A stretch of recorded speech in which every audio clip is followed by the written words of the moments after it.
You take a wide variety of cases. That definitely looks like. How do you pick and choose, or uh, which cases you should take, shouldn't take, and if you bypass a case, why?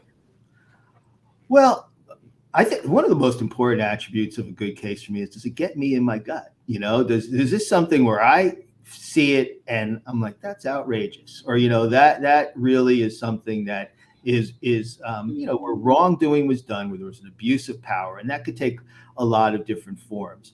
What I don't do is allow, say, the medical specials, i.e., the amount of medical bills, to determine if I would take a case. Because a lot of times these cases, especially in the employment arena, have a very high psychological, emotional component, which won't necessarily be reflected in medical bills. Mhm. So I'm looking at a few things. I mean, one is the wrongdoing of the defendant.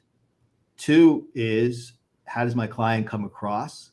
If you these cases are, they're long battles, and you're claiming that your client was mistreated, so they have to come across really well in order to get a jury to pay the money. It's not a case where someone is in a car accident, someone made an illegal left turn, and liability is clear, right? I mean, the jury wants to know that this person was dedicated to their job.